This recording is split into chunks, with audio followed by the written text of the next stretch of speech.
Ya. Subhanallah. Oke, Mas Bambang selanjutnya. Ya. Tapi ini kalau Mas Bambang keberatan jawab nggak apa-apa. Ya. Tapi ini saya enggak tapi ini pertanyaan hampir seluruh rakyat nanya betul, ini. Betul. Ini soal pribadi. Iya. Karena Mas Bambang sendiri yang ngomong. Iya. Istri saya dihamili. Betul. Nah, ini kan sampai di situ kan koma. Ya. Kalau saya tahu istri saya ini sudah lonte, ya saya malah biarin, ambil aja.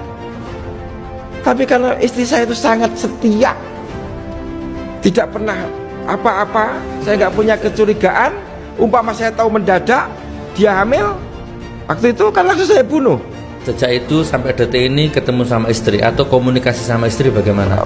Komunikasi pernah, dia sudah kayak orang gila. Ketemu langsung juga masih kayak orang gila, saya dipukulin, ngomongnya ngeraco gak karuan.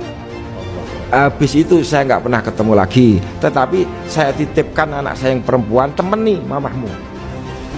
Kita tunggu keadilan. Dan saya pengen berpesan kepada istri saya sudah memaafkan dia kalau urusan dengan saya. Jangan takut kalau ketemu saya. Pastikan dia dicuci otaknya, jangan mau ketemu, kamu pasti dibunuh. Kamu tahu suamimu emosinan kan gitu kan. Tapi saya sudah memaafkan dia. Oke. Gitu. Oke. Jangan khawatir. Oke, video ini Mubahalah ini bukan main-main. Ini saya persembahkan untuk bangsa Indonesia yang sangat saya cintai. Saya persembahkan untuk agama yang sangat saya cintai. Saya persembahkan untuk semua rakyat Indonesia yang saya cintai. Pak Bambang tirukan saya ya. Jadi Mbak Nana, Mas Deddy Kobuser, Anda adalah aset bangsa. LGBT aja Anda undang, gitu kan? Hal-hal yang remeh-temeh kadang Anda undang. Lainnya ada hal yang sedahsyat ini ya. Kok kenapa nggak diundang ya? Coba. Dihamili suka sama suka, dihamili dipaksa, siapa yang hamil, sekarang punya anak, motifnya apa kan gitu Mas? Saya minta Fadli tampil lagi karena dia mengenal istri saya. Saudara Fadli supaya berbicara Pak. Gitu. Ya, saya tanya dia, saya yang jawab sendiri, gitu loh. Gitu ya. Ya. Mas Fadli, coba. Ini beliau manggil jenengan ini. Oh, Saman kenal baik sama istrinya? Iya. Kita coba lenggah lagi sini, nggak apa-apa. Gimana? Mas Bambang yang nanya. Bukan, kamu cukup mengiya atau tidak? Ya, gitu. Ya, saya cuma pengen konfirmasi disaksikan penonton, ya. Tapi kita nggak akan ungkap seluruhnya. Biar yang merasa aja yang melakukan yang sadar. Ya, kamu tahu siapa anak itu yang sekarang itu sebenarnya tahu nggak atau punya informasi? Punya tahu apa enggak gitu aja? Maksudnya anak siapa yang dilahirkan itu? Anak yang dilahirkan itu. Dilahirkan istri sampai. Iya, dia tahu siapa itu, gitu ya atau tidak? Ada informasi gitu aja. Ya, Desi melahirkan lagi, saya tahu. Iya. Dan bukan anak saya, dan itu anak saya. Mungkin waktu sampean sebelum ditangkap sudah hamil sperma sampean, bukan? Ya, terlalu lama hamilnya kalau begitu. Pak, ini jadi kehamilan meyakinkan ini. Ini Gus, kehamilan normal itu kan 9 bulan 10 hari. Enggak nanti kamu kepaksa ngomong terlalu banyak. Ya artinya kan itu kasihan kamu. Sebelum berangkat sudah titip sperma, emangnya bayi tabung? Enggak mungkin. Yang intinya begini aja, itu ada bayinya sekarang sedang tinggal dites DNA, itu anak saya apa bukan, ketahuan itu siapa bapaknya, gitu aja. Kalau ada, intinya kalau begini, kalau saya kenal istrinya Bambang, iya. Istrinya Bambang tidak mungkin suka sama suka. Tidak mungkin suka sama suka. Saya Purwokerto juga. Tidak mungkin suka sama suka. Dia penilaianmu. Ya. Saya tidak berkomentar itu. Orang Purwokerto. Bapaknya namanya Teng Yap. Saya kenal. Ibunya Cina juga sama. Saya nggak tahu namanya. Desi menikah. Saya yang nganterin ke Blora. Desi itu istrinya Bambang. Istrinya Bambang. Oh, rumah tangganya baik-baik saja sampai di penjara di Blora. Mulai kisruh ya ketika pindah ke Selawi, yang nengokin ya saya di Selawi. Jadi itu ada intervensi luar. Sebelumnya saya nggak ada masalah punya istri. Soal kemudian ceritanya berkembang, saya tidak tahu. Desinya loh ya. Gitu. Cukup. Ya. Kalau hamil, ya hamil. Memang. Punya anak, kamu ngerti anaknya kan? Ya, saya ngerti ya. Dia punya anak lagi. Laki apa perempuan? Laki-laki. Sekarang umur berapa? 3 tahunan lah, 3 tahunan lebih. Jadi intinya suami di penjara, begitu keluar istri hamil punya anak. Betul. Istri melahirkan seorang anak. Iya, betul. Untung Saman nggak terpancing di video jenengan kan dibunuh, Saman takut bunuh nanti emosi. Ya bagaimana, pasti saya bunuh dong kalau saya tahu mendadak itu. Ya kan, karena saya nggak mengira istri saya berbuat seperti itu. Kalau saya tahu istri saya ini sudah lonte, ya saya malah biarin, ambil aja. Tapi karena istri saya itu sangat setia, tidak pernah apa-apa, saya nggak punya kecurigaan. Umpama saya tahu mendadak dia hamil, waktu itu kan langsung saya bunuh. Saya langsung masuk apapun alasannya, karena saya bunuh orang pasti masuk minimal 15 tahun. Hah? Kan selesai nasib saya kalau itu terjadi. Sejak itu sampai detik ini ketemu sama istri atau komunikasi sama istri bagaimana? Komunikasi pernah, dia sudah kayak orang gila. Ketemu langsung juga masih kayak orang gila, saya dipukulin, ngomongnya ngeraco gak karuan. Habis itu saya nggak pernah ketemu lagi. Tetapi saya titipkan anak saya yang perempuan, temen nih mamahmu. Ya Pak, gitu. Ya. Anak saya perempuan inilah yang kemudian menceritakan segalanya kepada saya. Oke. Ya, nanti kita tunggu perkembangan. Intinya itu benar. Saya nanti ngomong nggak enak sama anak saya Pak kalau masalah itu. Gitu. Oh ya, betul. Intinya kita tunggu keadilan. Dan saya pengen berpesan kepada istri saya sudah memaafkan dia kalau urusan dengan saya. Jangan takut kalau ketemu saya. Pastikan dia dicuci otaknya, jangan mau ketemu, kamu pasti dibunuh. Kamu tahu suamimu emosinan kan gitu kan. Tapi saya sudah memaafkan dia. Oke. Gitu. Oke. Jangan khawatir. Jadi malah kayak ujiannya ini udah sekelas Nabi loh ini. Ya belum Pak, nanti. Bukan berarti beliau Nabi, bukan ya. Bukan. Enggak, maksudnya sampan ini punya kelebihan apa ke Allah uji Saman seberat ini gitu. Saya coba nerawang ke sana. Oke, Mas Bambang, kenapa kok tidak ada media yang undang sampean? Menurut feelingnya sampean, Deddy Kobuser, Najwa Shihab, Mayah Cak Nun atau siapapun lah, Metro, Kompas, kenapa sampai detik ini kok dengan ini kok nggak meledak gitu? Iya, saya cuma heran, saya nggak tahu apa yang sesungguhnya terjadi kan. Tapi saya terus terang heran, gitu. Mengapa saya sudah berikan yang saya punya, gitu loh, gitu. Tetapi orang-orang yang berkepentingan langsung yang punya posisi untuk menjelaskan ini supaya menjadi lebih jelas, gitu loh. Mudah-mudahan lewat podcast ini mereka menyadari. Mudah-mudahan ini menjadi estafet Jadi Mbak Nana, Mas Deddy Kobuser, Anda adalah aset bangsa. LGBT aja Anda undang gitu kan. Hal-hal yang remeh-temeh kadang Anda undang. Ini ada hal yang sedahsyat ini ya, kok kenapa nggak diundang ya? Coba ditindaklanjuti lah kurang lebihnya. Oke Mas Bambang, mungkin kita mengerucut ya. Kita mengerucut.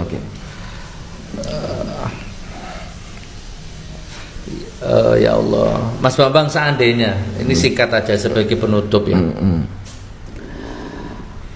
Karena saya ini, Saman pernah lihat saya mubahalah nggak? Pernah di masjid itu. Pokoknya kalau saya yang salah supaya saya dikutuk seanak cucu saya, gitu. Itu kalau jenengan nggak meyakini atau nggak bener atau bohong, jenengan nggak bakal berani.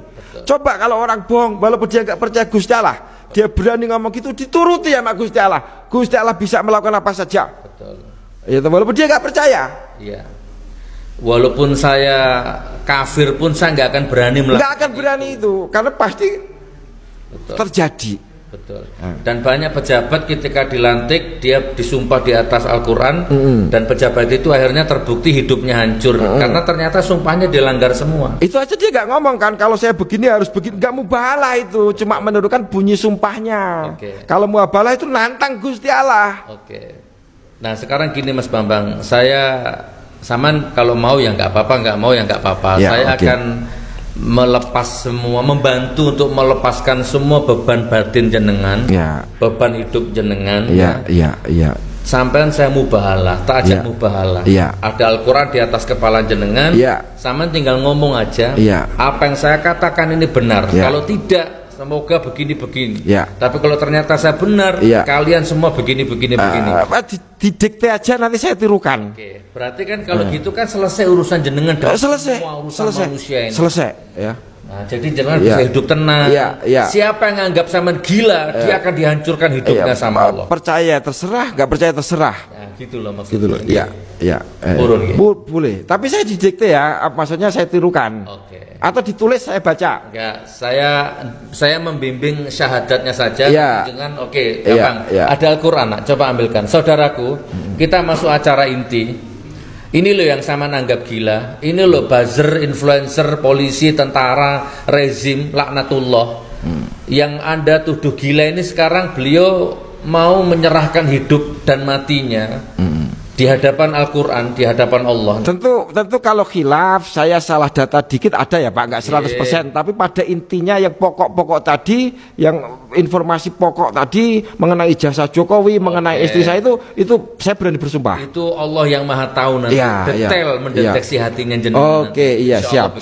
Allah akan memaklumi dan memaafkan kesalahan kata-kata ya.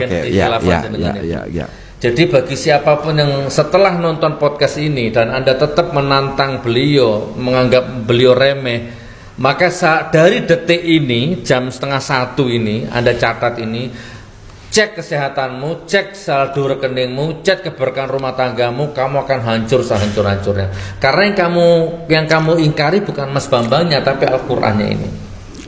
Gitu ya. Coba saya dibantu Mas. Siapa? Pegang Al-Quran ini, taruh di atas kepalanya Mas Bambang. Nah, bismillah. Punya wudhu kan? Mas Bambang juga punya wudhu, tadi baru sholat. Masih. Oke, relax Mas Bambang. Relax ya. Yakin? Siap. Mumpung belum terjadi, barangkali berubah pikiran. Enggak. Saya menunggu kesempatan bersumpah semacam ini yang disaksikan orang banyak.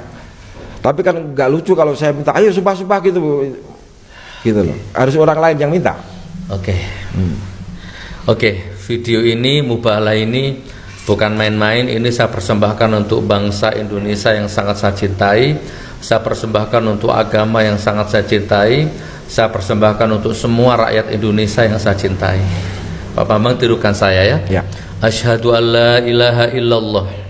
Asyhadu an la ilaha illallah. Wa asyhadu anna Muhammadar Rasulullah. Wa asyhadu anna Muhammadar Rasulullah. Allahumma sholli ala Sayyidina Muhammad. Allahumma sholli ala Sayyidina Muhammad. Wa ala ali Sayyidina Muhammad. Wa ala ali Sayyidina Muhammad. Aku bersaksi.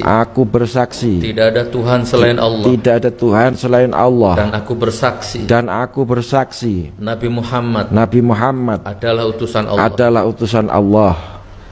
Ya Allah, kalau yang saya ucapkan selama ini, kalau yang saya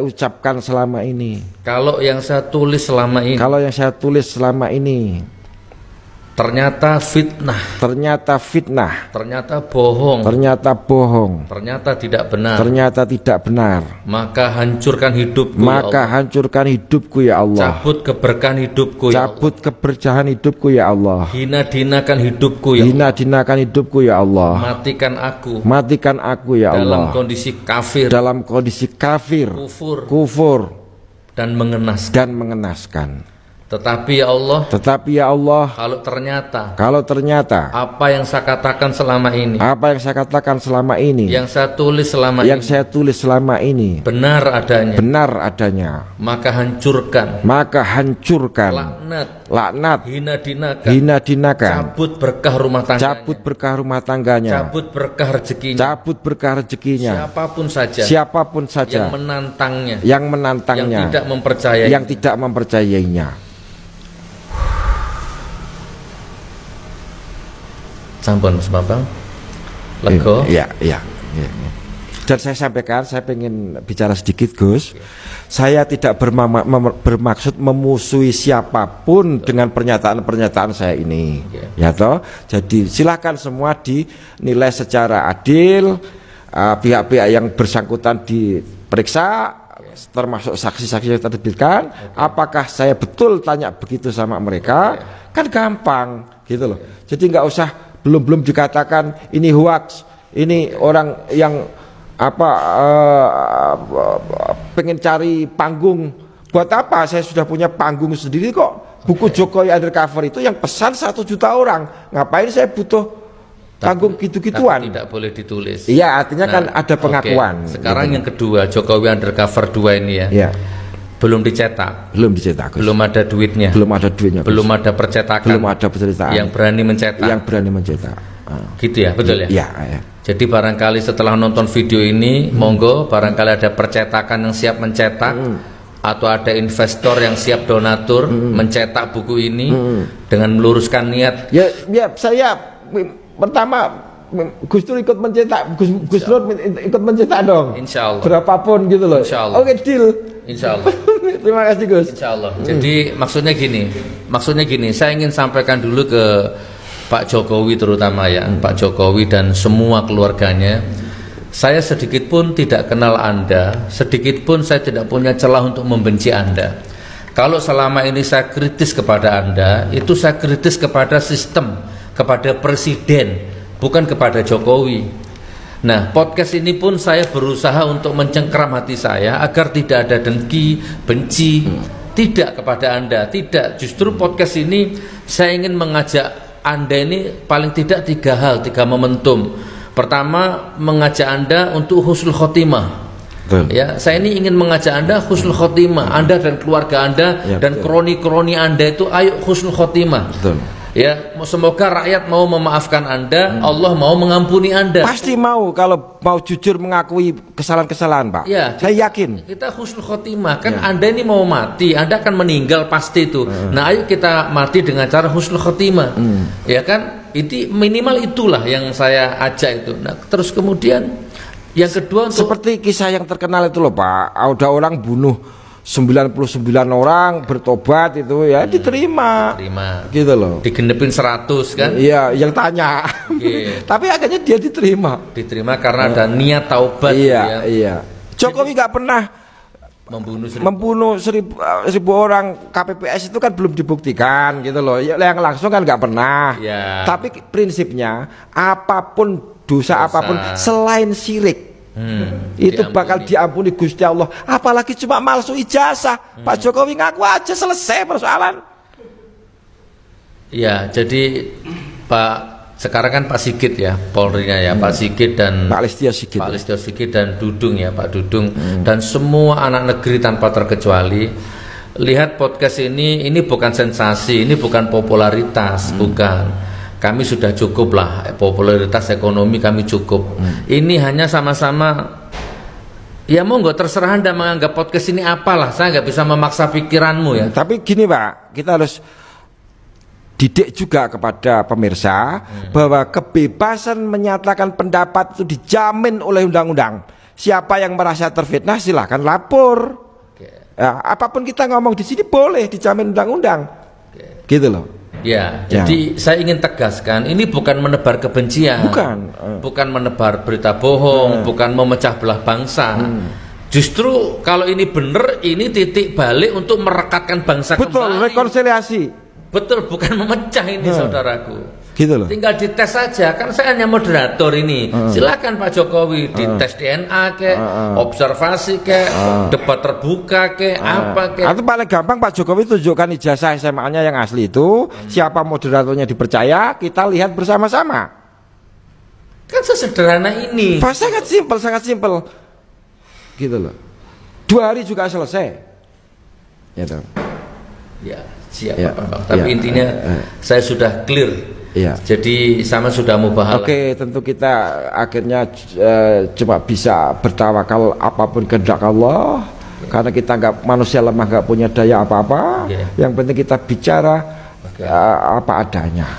Jadi sebelum saya akhiri, monggo yang berkompeten ya, siapapun Anda, bagaimana nih tindak lanjutnya nih Mas Bambang ini kita apakan? Dan bukunya kita apakan? Ayo urun rembuk semua ini anak-anak negeri ini, kita selamatkan negeri ini gitu kan.